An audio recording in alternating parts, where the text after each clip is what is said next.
Então, continuando aqui, pessoal, essa é a segunda parte da primeira aula. Eu estava falando das apropriações e da flexibilidade interpretativa. Essa visão do Biker nos ajuda muito a entender o que acontece socialmente com as tecnologias e, obviamente, já que sociedade só existe por causa das interações linguísticas, entender um pouco melhor o funcionamento da linguagem nessa sociedade. Mas tem uma outra forma da gente relacionar linguagem, sociedade e tecnologia de um jeito um pouco mais radical e que aí vai nos falar um pouco mais sobre ordem, sobre poder, sobre estabilidade, vai nos permitir pensar outras dimensões da prática social que essa visão do Biker não, digamos assim, não enfatiza tanto, né? E aí a gente cai na ideia da teoria Torrede do Bruno Latour, que eu vou discutir melhor numa próxima aula, mas a gente pode também pensar a ideia, né, da tecnologia e da sociedade usando a boa e velha noção de sintagma e paradigma do Saussure, né? Ou a ideia de que eu tenho o desenvolvimento da tecnologia funcionando como se fosse o desenvolvimento de um texto, em que eu vou agregando elementos ao longo do tempo e essa agregação de elementos vai modificando, por um lado, a direção do sentido desse texto e, por outro lado, vai tornando esse texto mais forte, mais robusto, mais coerente, até que chega um ponto em que ele se solidifica e você pensa nessa tecnologia como uma coisa pronta, uma coisa que foi feita, foi tirada da natureza, virou uma máquina e não teve nenhum desvio durante a sua construção e nem tampouco ela foi pensada já na sua construção para justamente eliminar essa flexibilidade interpretativa e fazer as pessoas pensarem de determinada maneira e agirem de determinada maneira, porque isso seria bom para um determinado projeto de sociedade ou para o funcionamento de uma determinada instituição. Então esse gráfico tem a ver com um exemplo que ele dá num texto, e ele volta a citar aí no texto que vocês leram, de como é que era antigamente no hotel essa coisa da chave, né? Hoje são cartões, você leva o cartão no bolso, tal, mas não muito tempo atrás, esse texto é dos anos 90. Você pegava uma chave no hotel e na hora de sair para fazer suas coisas, você tinha que deixar a chave na portaria. E as pessoas esquecem, né, de deixar essa chave. Se você esquece de deixar a chave, a faxineira não pode entrar no quarto, então o gerente tem que ter 2, 3 cópias da chave. Se o hóspede leva a chave e perde a chave, você tem que trocar a fechadura porque tem um problema de segurança. Tem uma série de problemas. Então vamos imaginar que o primeiro gerente que teve esse problema, ele falava para todos os hóspedes que passavam assim, olha, não esqueça de deixar a chave, não esqueça de deixar a chave, né? Quantos ele vai conseguir fazer que ajam dessa forma? Poucos. Por quê? Porque as pessoas estão preocupadas com seus próprios programas de ação. Eu tenho que sair, tenho que dar o seminário, tenho que dar aula do pessoal do dia inteiro, eu tenho que almoçar, eu tenho que ir no banco, blá, blá. Você não está pensando na chave, a chave é problema dele, do gerente. O seu problema é sair e fazer as suas coisas. Então é como se o gerente tivesse um programa e o hóspede tivesse um antiprograma, alguma coisa que atrapalha o programa do gerente. Para conseguir impor o programa dele, ele para de falar e começa a pôr, que seria aí a etapa 2, a segunda linha do gráfico, ele bota cartazes no hotel que dizem, olha, não esquece de deixar a sua chave comigo, olha, não esquece de deixar a sua chave comigo. Com isso, ele vai conseguir mais adesão, né? Vai conseguir que mais pessoas ajam de acordo com o programa dele, porque eu tenho um reforço cognitivo, né? Eu tenho lá, como o exemplo do muro que eu dei na parte anterior, esse bilhete não cansa de ficar falando o dia inteiro. Faça isso, faça isso, faça isso. Basta que as pessoas olhem para ele e ele está falando, falando, falando. Então, por aí você já percebe que o papel da tecnologia nessa teoria é outro. Ela é uma coisa ativa, né? Ela faz as coisas acontecerem. Ela não é um objeto que eu pego para fazer acontecer apenas, né? Mas isso não é o suficiente, ainda tem um monte de gente que esquece, que não lê a nota, etc, etc e tal. Então a próxima coisa que eu vou fazer é, eu não me lembro o que é essa etapa aqui. Não, perdão, essa é a etapa do bilhete. Depois do bilhete, eu canso de ficar falando, porque as pessoas não escutam, canso de ficar escrevendo, porque as pessoas não leem, e ele tem a brilhante ideia de fazer um chaveiro daquela coisa de metal ou de acrílico enorme, muito pesado, que não vai caber no bolso, não vai caber na bolsa, vai incomodar, você não vai querer levar esse negócio com você, ele está te incomodando. Deixar o negócio na portaria passa a ser uma coisa favorável ao teu programa. E aí você vai conseguir agregar um monte de gente, ou ele consegue agregar um monte de gente ao programa de ação dele. As pessoas começam a agir como ele quer, porque algum elemento que ele encadeou aqui, né, faz com que isso seja conveniente para as pessoas. E ao ser conveniente para as pessoas, resolve o problema dele. Quando ele fala em fazer política, é exatamente isso. Então imagina que eu digo para você que mudar a, sei lá, a taxa de juros ou aumentar não sei o que o tempo de contribuição não sei o que ou fazer não sei o que da previdência é o que você precisa. Até eu convencer todo mundo é muito difícil, mas se eu tiver sistemas automáticos aqui no meio, máquinas, coisas aqui no meio que tornem isso conveniente para você, você passa a concordar. É difícil pensar coisas como reforma da Previdência, essas coisas que a gente está vivendo. Mas vamos pegar um exemplo mais bobo, né?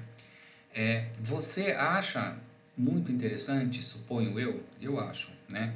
Ter um calendário da Google onde eu anoto as coisas que eu vou fazer e ele me manda uma notificação um dia antes ou meia hora antes dizendo, ó, tem aula da turma tal nesse horário, aliás, não. Tem aula da turma tal nesse horário, vai se preparando aí para você ir para a aula. Isso é muito conveniente, porque isso suporta o meu programa de aula. Porém, quando eu uso esse calendário e anoto essas coisas, eu estou informando a Google que em tal horário eu faço tal coisa.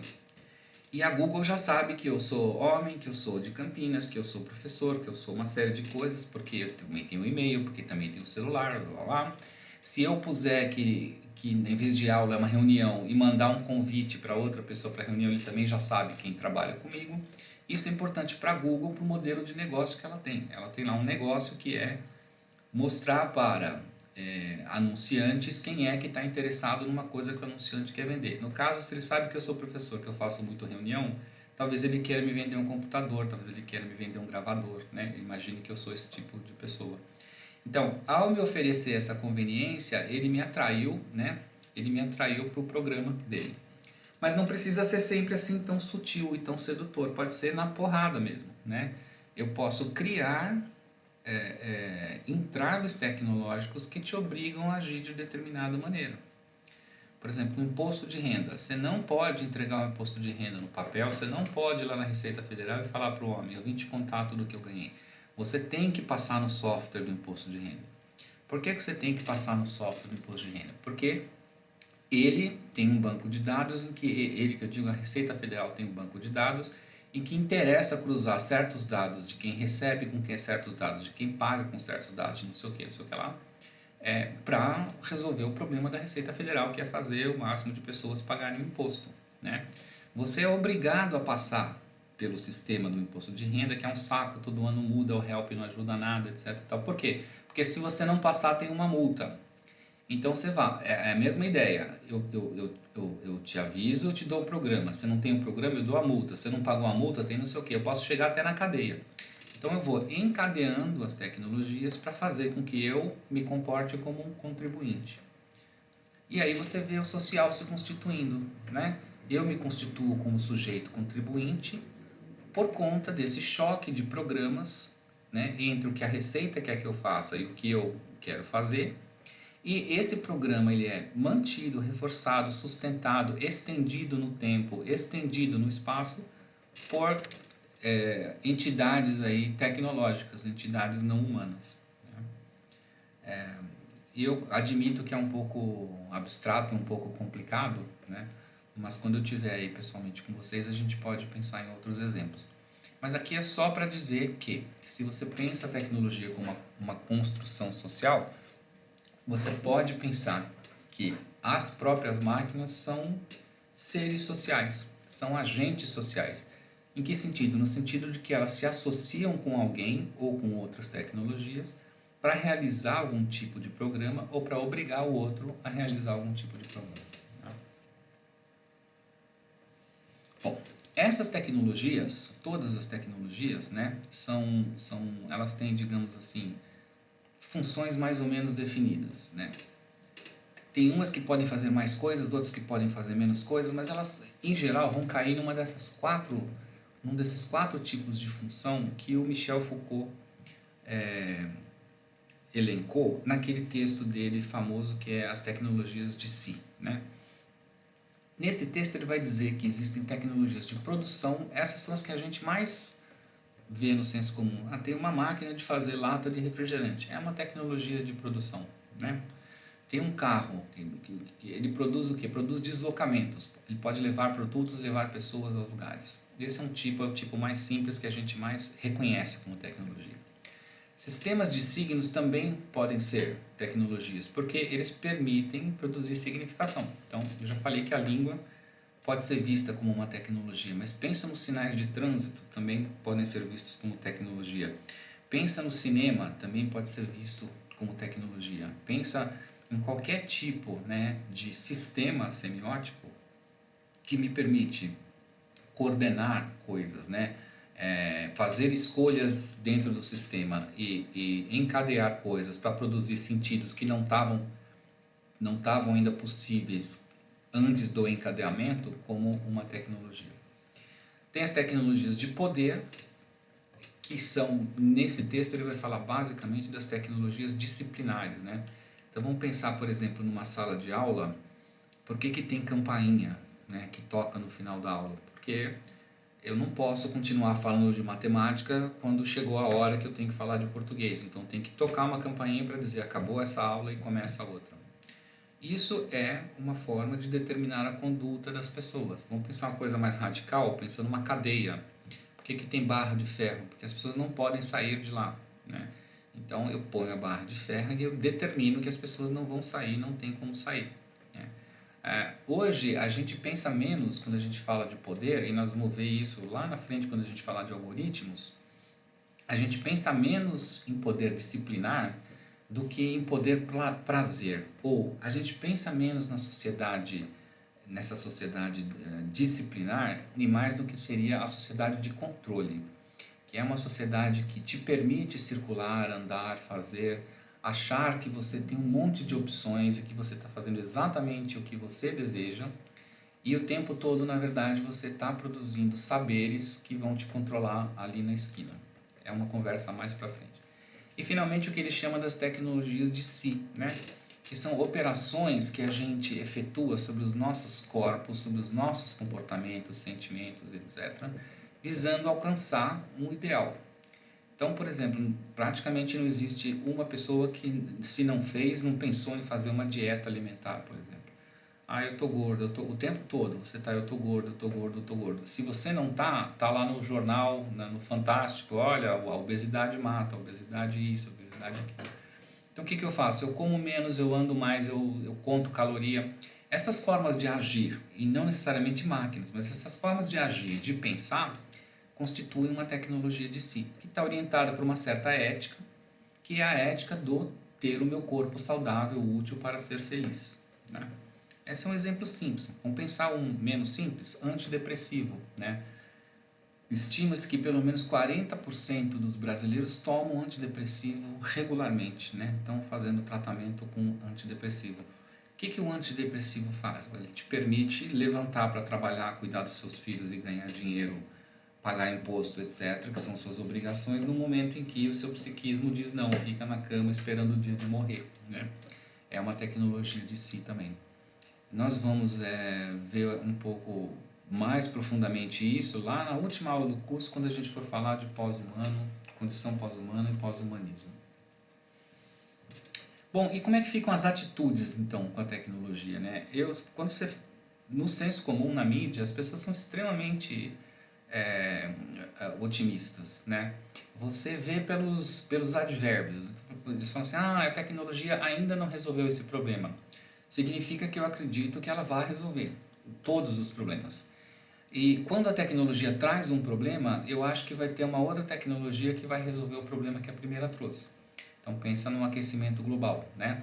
A gente produziu o aquecimento global, para quem acredita, porque agora virou uma questão de fé, né? Para alguns lunáticos, né? Mas enfim, a gente produziu poluição porque a gente usou o tempo todo, há 300 anos, a gente usa combustível fóssil para se deslocar, com trem, com avião, com carro, né? A ideia é que ainda não temos as energias limpas que vão, não sei o quê. Mas será que teremos energia limpa suficiente para resolver o problema? Existe um risco muito sério de não, de a gente realmente ter que parar. Para de usar carro, para de viajar de avião, para de, né, mudar o nosso comportamento, mudar o nosso programa, né, criar um antiprograma para nós mesmos por conta dessa consciência ética. Mas em geral não é isso que a gente pensa. A gente tem uma fé que a tecnologia vai melhorar, né? A inteligência artificial, sabe-se, está previsto pelos economistas mais caretas do mundo, assim, que 30, 40% dos empregos do mundo estão em risco com a inteligência artificial, né? Nos Estados Unidos tem Bill Gates, o Elon Musk, esses caras estão berrando para o Congresso que precisa fazer um fundo, cobrar imposto sobre inteligência artificial, fazer um fundo governamental para dar um jeito de requalificar as pessoas que vão perder o emprego. Por outro lado, a gente sempre acha que vai ter uma inteligência mais inteligente do que aquela que desemprega, que vai criar novos empregos, ou que vai diminuir a necessidade das pessoas terem emprego para poder viver. Então, no fundo, é uma questão meio de, sei lá, de atitude, né? Os otimistas, eu já dei um monte de exemplos de otimismo, mas tem os pessimistas, e o Heidegger é o maior dos pessimistas, né? Vocês lembram que eu falei agora há pouco que o Heidegger diz que a tecnologia é um modo de desvendar o mundo. E a gente vê ou desvenda não é para se maravilhar, é para controlar. Na verdade, o que a gente quer com a tecnologia é controlar o mundo, controlar o outro, controlar o pensamento, controlar o corpo, controlar o prazer, controlar. E quando você instala tecnologias em larga escala, ele vai dizer: a natureza passa a ser um estoque, uma reserva que eu gerencio e consumo. A gente sabe que hoje, por exemplo, os países trocam créditos de carbono entre si. Quer dizer, eu tenho o direito de destruir mais e você de destruir menos, porque a gente acha que sabe quanto a gente pode destruir, né?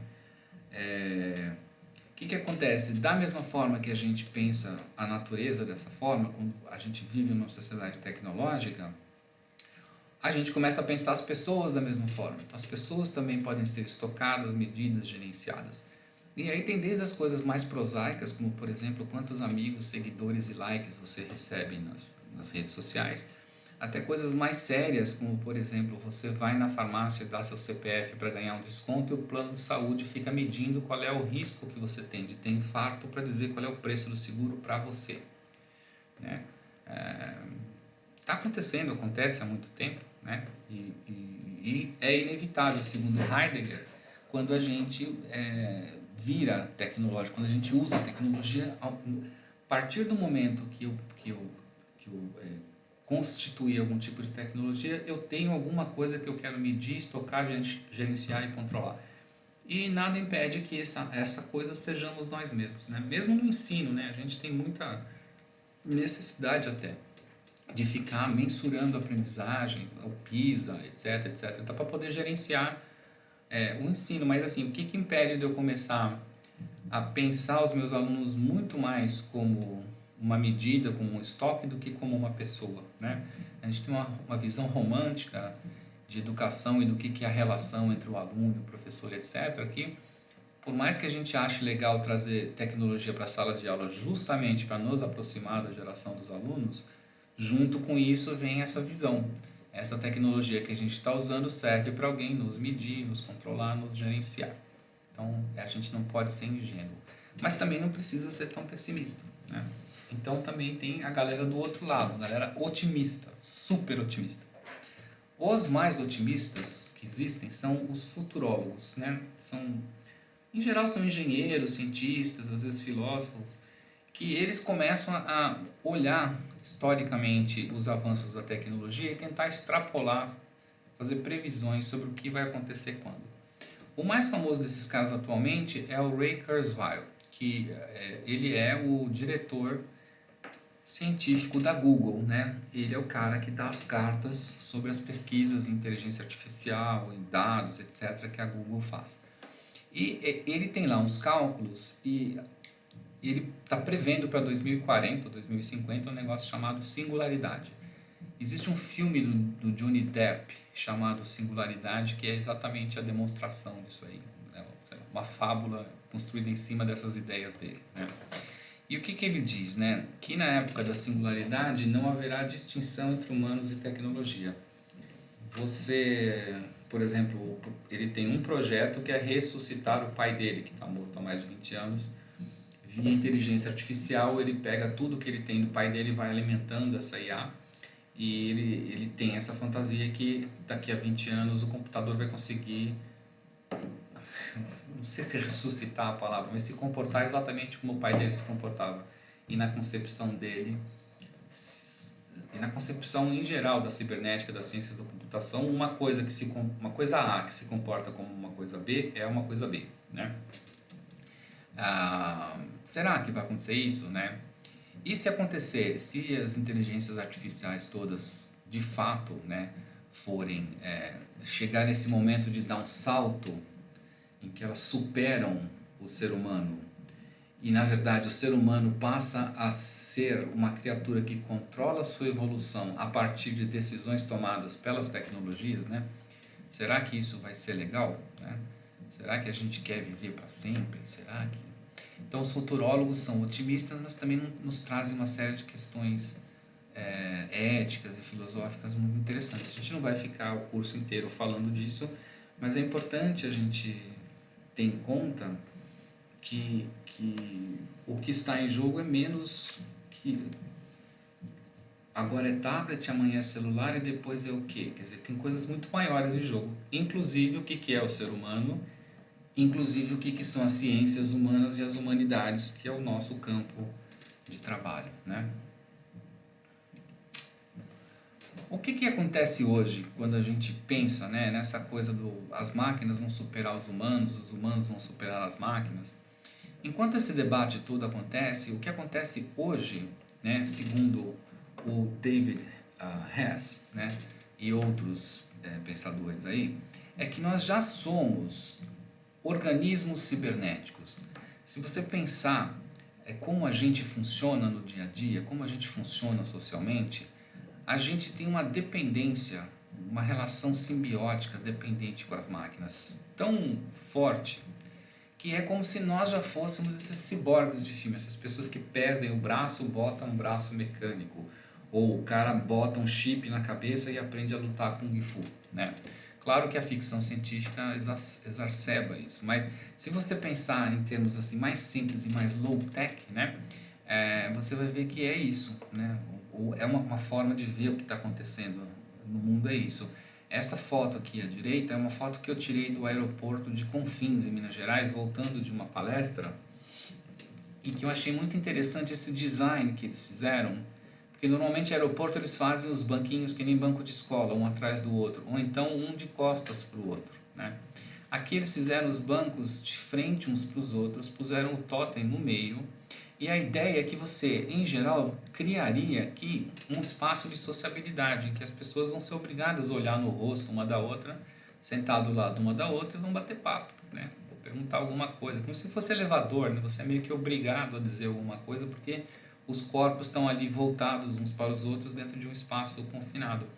Mas na verdade não é isso, quer dizer, como tem a tomada, o que você vê são as pessoas sentadas aqui e todas olhando para as telas do computador, né? Não tem ninguém olhando, estabelecendo nenhum tipo de contato com ninguém nessa situação social. Por quê? Porque a relação forte que a gente tem, na verdade, é com as máquinas ou com os outros a partir das máquinas. Se eu vou aqui, o próprio fato de ter que ter uma tomada aqui diz muito isso, né? A pessoa está viajando, está a 600 quilômetros de casa, né? Se eu não tiver como recarregar o celular, a pessoa entra em pânico, né? Por quê? Porque o celular meio que virou uma extensão da gente. Eu não sei o que está acontecendo, meu patrão vai pensar que eu sou vagabundo, minha esposa vai pensar que eu sofri um acidente, o meu filho vai ter um problema e eu não vou poder resolver. É o que a gente pensa. E você acha que isso é uma coisa nova, mas não é, né? Então, os paleontólogos descobriram, né, vestígios que permitem elaborar a seguinte teoria, né? O ser humano, antes do fogo, né, tinha um crânio muito pequenininho, não dava para ter neocórtex, que é essa parte do cérebro que nos distingue dos outros macacos, né? Isso que nos traz essa capacidade intelectual superior, né? É o neocórtex. Você precisava de uma caixa craniana muito grande para ter neocórtex, e a nossa caixa craniana era pequena porque a gente tinha dentes caninos muito grandes. E o dente canino, se vocês já tiveram problema com ele, vocês sabem, ele parece desse pedaço na boca, mas ele vai quase que até o olho aqui, né? Por quê? Porque ele é o dente que você rasga, que você fura, né? É o dente mais forte, né? O que acontece? Quando o ser humano descobre o fogo e começa a cozinhar os alimentos, aconteceu algo como se fosse uma terceirização do estômago, como se eu estivesse transferindo o meu estômago para o fogo, porque a comida já entra no meu corpo digerida, semi-digerida. Então, como a comida já entra semi-digerida, amolecida, destruída quimicamente, as mutações, né, dos hominídeos que tinham dentes menores foram bem sucedidas, eles começaram a ter vantagem evolutiva. O dente diminuindo amplia o espaço do crânio e o neocórtex emerge o neocórtex, né? Então essa é uma teoria forte, né, de que a gente tem cérebro porque a gente descobriu o fogo. Não é que a gente tem cérebro, a gente tem neocórtex, ou a gente tem as capacidades intelectuais que a gente tem, em algum momento passaram pelo fato de que a gente arrumou um estômago externo. Da mesma forma que aqui essas pessoas arrumaram uma visão externa, uma audição externa, uma memória externa. Você externaliza capacidades suas para poder usar o seu corpo para fazer outras coisas, né? Então, se essa é a verdade, então estudar tecnologia para nós, né, da linguística aplicada e das ciências humanas, é uma obrigação, né? É uma obrigação, porque a gente na verdade está estudando quem a gente é, né? E você pode pensar nas tecnologias de linguagem da mesma forma, né? Pouca gente hoje, né, se preocupa, por exemplo, em digitar prestando atenção na ortografia, porque você confia que o computador vai corrigir ou vai sugerir correção. Essa energia cognitiva que você não gasta pensando na ortografia, conforme você vai, ou no erro de digitação, conforme você vai digitando, ela é usada para quê? Provavelmente ela é usada para pensar em mais coisas enquanto eu digito. Então eu consigo digitar aqui e prestar mais atenção na televisão. Digitar, prestar atenção na televisão e alguém que está falando comigo ao mesmo tempo significa o que na relação ou na qualidade dos textos que eu estou produzindo? Provavelmente eu vou fazer textos mais curtos e mais rasos. Provavelmente, se eu quiser escrever uma coisa mais profunda, eu vou ter que desligar uma série de outros inputs, e ao desligar esses outros inputs eu vou me sentir impotente e, portanto, eu entro num ciclo vicioso. Se eu não tenho o Google, eu não escrevo. Se eu não escrevo, se eu tenho o Google, eu não consigo escrever, né? Então, isso para dar um exemplo de como isso repercute hoje no que você está vendo ali o seu aluno fazendo, ou o que você está vendo, o que você está fazendo comigo aqui no computador nesse momento, né? As pessoas se tornam ciborgues por quê, né? Por que a gente estabelece essa dependência com as tecnologias, inclusive com as mídias e com as tecnologias de linguagem, né? Quando eu falo tecnologia, vamos lembrar sempre, assim, quando uma tecnologia fica bem apaziguada e bem cotidiana, a gente esquece que ela é tecnologia. Mas se você pensar, um dicionário é tecnologia, uma gramática é tecnologia, né? Um par de óculos é tecnologia. A gente não chama mais porque naturalizou, mas é tecnologia, né? Por todas aquelas definições que eu coloquei para vocês, são tecnologias. Mas por que a gente se torna ciborgues? Ou por gosto ou por necessidade. Por necessidade, ou é para restaurar, ou para melhorar, ou para normalizar alguma função humana, né? Então, sei lá, eu quebrei a perna, eu uso uma muleta. A muleta é uma tecnologia que serve para normalizar minha capacidade de andar. Eu perdi um dente, eu faço um implante. Para quê? Para restaurar uma coisa que eu tinha, um asset, né? uma ferramenta, sei lá, minha, que se eu perco a minha autonomia, eu perco a minha eficiência, então eu restauro. Ou às vezes para melhorar, né? A gente toma vitamina, a gente faz musculação, a gente toma antidepressivo, a gente faz curso online de um monte de coisas, a gente usa Google Tradutor para checar as traduções que a gente fez, né? Tudo isso é melhoramento, né? O que você busca então, né? Você tem necessidade de autonomia, de liberdade, de funcionalidade. Eu tenho que conseguir fazer isso, senão eu fico excluído. Se eu não tiver o que essa tecnologia me dá, eu perco liberdade, eu fico dependente, eu fico excluído. A gente sabe, por exemplo, né, o que uma pessoa faz hoje sem um celular, né, na sociedade, né? Você não consegue ir num banco hoje para resolver nada, a não ser que você ganhe X por mês. Se você ganha menos de X, ou você vai na internet, no telefone, ou você simplesmente não entra no banco porque não tem quem te atenda. Então, tanto socialmente, como pessoalmente, como biologicamente, né, como mentalmente, afetivamente, né, a gente depende das máquinas, tem necessidade das máquinas para poder nos manter autônomos. O que parece um contrassenso, né? Eu preciso de outra coisa para me manter autônomo. Mas autônomo pressupõe que eu sou uma coisa fechada e coesa. E se eu pensar que eu não sou isso, na verdade eu sou aquela cadeia, né, que o Bruno Latour falou, que um sujeito não é uma coisa, um monolito, mas ele é esse conjunto de relações, né? Daí dá para entender melhor. Agora, a gente também é por gosto, né? Por que eu gastei não sei quantos mil para comprar um iPhone 33, etc. Porque, se eu apareço de iPhone 33 na festa, o pessoal vibra comigo, né? Ou eu acho que é por isso, né? Por que eu tenho Whats, não sei o que, não sei o que? Porque todo mundo tem, meus amigos têm. Se eu não tiver, eu perco o contato com as pessoas. Eu preciso me afiliar com as pessoas e eu passo por isso. Por que eu não uso Windows, eu só uso Linux? Por militância, né? Eu, por exemplo, não tenho conta de rede social, tenho só do WhatsApp. Não consegui escapar dessa, mas não tenho Facebook, não tenho Instagram, não tenho Twitter. Pago um preço profissional caro por isso, né? Por quê? Por militância. Eu não confio, quer dizer, eu não concordo com a maneira com que eles tratam os dados, então por militância eu não estou, mas eu podia estar por militância, né? Então eu tenho Linux em tudo porque eu acredito na filosofia do software livre, por exemplo. Qual que é a diferença? Essa prótese externa, esse complemento tecnológico, no caso do gosto, ela é escolhida cuidadosamente. No outro caso, não, eu preciso de uns óculos, eu preciso tomar um remédio, o médico tem que me dar, eu preciso. Aqui não é que eu preciso, eu escolho, né? E eu escolho e tenho que atualizar com frequência. Então, esse tipo de ciborgue por gosto acaba batendo com os jovens de classe média alta, né? Eles acabam tendo essa necessidade social, emocional, etc., de estar com o celular mais novo, de conhecer os programas mais não sei o que lá, de ter visto o último meme não sei do que lá. Agora, isso tem um custo para eles, né? O tempo todo tem que estar havendo upgrade, tem que estar havendo troca, tem que estar havendo assinatura. Você cria uma necessidade, na verdade, né, de estar se renovando. E aqui você tem uma necessidade de estar se restaurando. Então, seja para ir além ou para deixar de estar aquém, a gente não consegue, hoje na sociedade em que a gente vive, a gente não consegue prescindir da relação com as máquinas. E todas as nossas práticas discursivas passam por isso também. Com isso a gente chega aqui então no último slide, ao final do curso, né?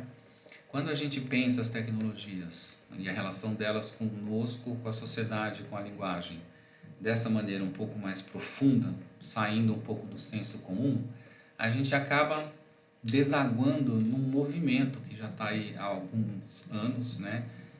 Que é o chamado pós-humanismo. E o que é o pós-humanismo?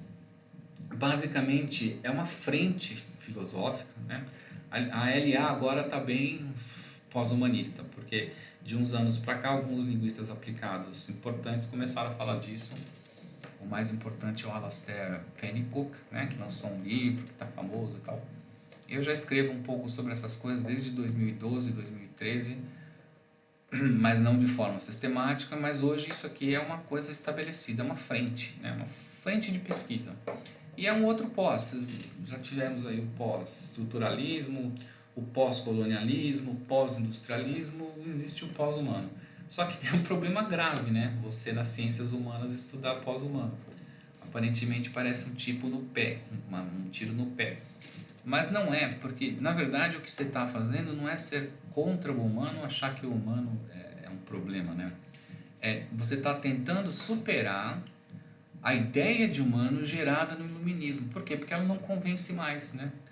Quando você percebe que o Facebook consegue saber antes de você o que você está desejando, o que você está pensando, ou do que você tem medo, você começa a perceber que você não é esse sujeito autoconsciente, esse sujeito livre, esse sujeito, né? Você não é, você só não sabia.